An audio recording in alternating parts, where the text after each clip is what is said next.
ENB awards में UP तक की धूम। UPTak.in ने जीता बेस्ट रीजनल वेबसाइट का अवार्ड। आपका बहुत बहुत शुक्रिया। हमारे साथ मौजूद हैं सुप्रीम कोर्ट के वकील जुबैर अहमद खां। आजम खां के केसेस को वही देख रहे हैं, सुप्रीम कोर्ट में भी देख रहे हैं और रामपुर में भी अदालत में MPML कोर्ट में ज़्यादातर मामलों में वो केसेस को देख रहे हैं। हमारे साथ मौजूद हैं, जानते हैं क्या है पूरा मामला। जुबैर भाई, आज सुप्रीम कोर्ट से लेकर जो यहाँ तक की बात हुई है, जमानत हुई, क्या था पूरा मामला? देखिए, ऐसा है कि आजम खां साहब ने 26/2/2020 में माननीय न्यायालय के सामने सरेंडर किया था। उस वक्त उनके ख़िलाफ़ तकरीबन 80-90 मुकदमे दर्ज हो चुके थे, 100 से ऊपर हो चुके थे। उसके बाद कुछ मैटर्स ख़त्म हो गए और तकरीबन उनको 84 केसेस में बेल मिल गई। और जब तीन मैटर्स के अंदर जब उनकी बेल पेंडिंग थी और ऑनरेबल हाई कोर्ट में पेंडिंग थी और जब लिस्ट नहीं हो रही थी, तो हमने सुप्रीम कोर्ट के अंदर एक पिटीशन लगाई और इंटरिम बेल मांगी कि यहाँ लिस्ट नहीं हो रही है, बहुत काफ़ी अरसा हो गया और 84 मुकदमों में बेल हो चुकी है, हम 2 साल से अंदर हैं। ऑनरेबल सुप्रीम कोर्ट ने एक्सपीडिशियस डिस्पोजल का डायरेक्शन दिया कि हाई कोर्ट में आप जाके इसको फ़ाइल करें। वो फाइल करने के बाद 2 मैटर में उनको बेल फिर मिल गई। एक मैटर में 4 दिसंबर 2021 से ऑर्डर रिज़र्व हुआ था और वो ऑर्डर फिर नहीं हुआ। सुप्रीम कोर्ट के डायरेक्शन के बावजूद भी जब वो नहीं निकल पा रहे थे, इस एक मुकदमे में हमने दोबारा से सुप्रीम कोर्ट में गुहार लगाई और फिर इंटरिम बेल के लिए कहा। और लेकिन ऑनरेबल सुप्रीम कोर्ट ने उसको एक डेट के लिए आगे रखा और इस बीच में कहा कि अगर हाई कोर्ट फैसला नहीं सुनाती है तो हम फैसला सुनाएंगे। उसमें उसके बाद उस मैटर में भी बेल हो गई। इस प्रक्रिया में जब कोर्ट ने रखा, ऑनरेबल सुप्रीम कोर्ट ने रखा, इस बीच में एक मुकदमा है 70/2020 क्राइम नंबर, वो मार्च 2020 में दर्ज हुआ था जब आज़म खां साहब जेल के अंदर थे। उसमें chargesheet doctor Tazeen Fatima madam के ख़िलाफ़ लगी, उनकी वाइफ के ख़िलाफ़, सितंबर 2020। आज़म खां साहब का ना कोई इंक्वायरी में नाम, ना FIR में नाम, ना चार्जशीट में नाम, और वो ट्रायल चल रहा है उसका। चार्जशीट फ़ाइल हो गई है, कॉग्निजेंस में ले लिया गया 2 साल पहले। अब 2 साल बाद उसमें फ़र्स्ट इन्फॉर्मेंट में एक एप्लीकेशन दी कि साहब ऐसा है कि ये इसमें आज़म साहब भी मुलव्विस हैं, मतलब बिना किसी इंक्रीमेंटिंग एविडेंस के, और उनको यहाँ पर उस केस में न्यायिक अभिरक्षा में ले लिया गया।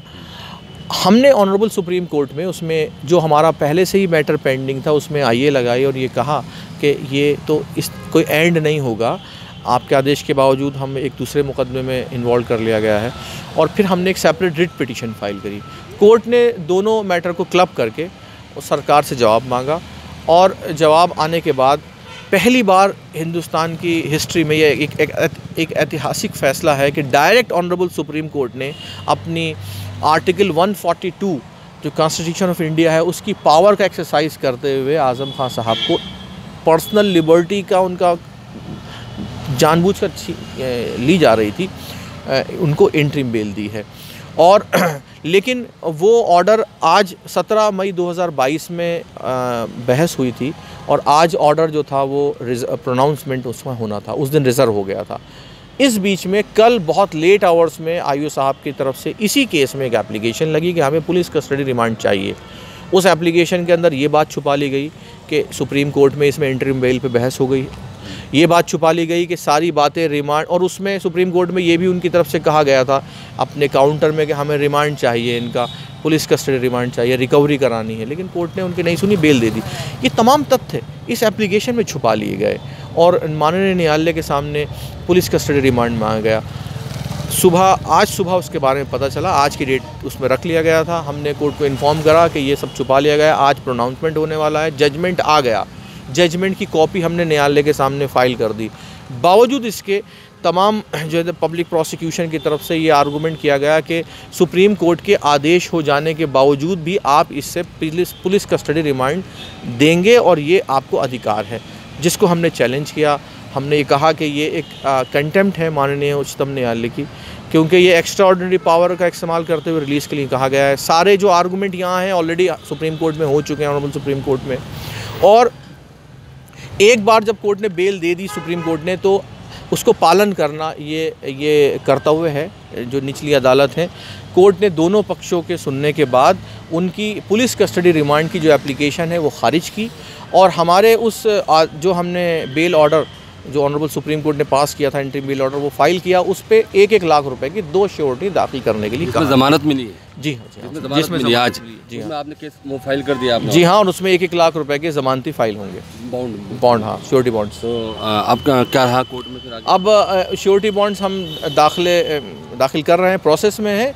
द मोमेंट ये श्योरिटी बॉन्ड एक्सेप्ट हो जाएंगे, यहाँ से रिलीज ऑर्डर इशू हो जाएगा। अब या तो आज भी आ सकते हैं और कल भी आ सकते हैं। आजम खां आज रात निकल सकते हैं जेल से? आज रात अगर चूंकि वहाँ यहाँ से निकलने में अगर प्रक्रिया में थोड़ी देरी लगी तो फिर कल निकल सकते हैं। कल निकल सकते हैं। तो ये PCR जो थी वो PCR जो एप्लीकेशन फाइल की गई थी पुलिस कस्टडी रिमांड की, वो खारिज कर दी गई। क्यों डाली गई थी? वजह क्या थी? वजह उनकी पुलिस कस्टडी, हमारा तो ये कहना था कि चूंकि एक झूठा केस था और उस झूठे केस में मनगढ़ंत तथ्यों को गढ़ा गया, उनके खिलाफ झूठी रिकवरी प्लांट करने की नीयत से ये एप्लीकेशन डाली गई थी। और न्यायालय को ये बिल्कुल नहीं बताया गया था, ये जो मैंने बताया कि मैटर सुप्रीम कोर्ट में पेंडिंग है और आज के लिए प्रोनाउंसमेंट के लिए ऑर्डर रिजर्व है। शुक्रिया हमसे बात करने के लिए। तो ये ज़ुबैर अहमद खान आज़म खां के वकील थे, जिनसे हमने बात की। रामपुर से आमिर खान, यूपी तक।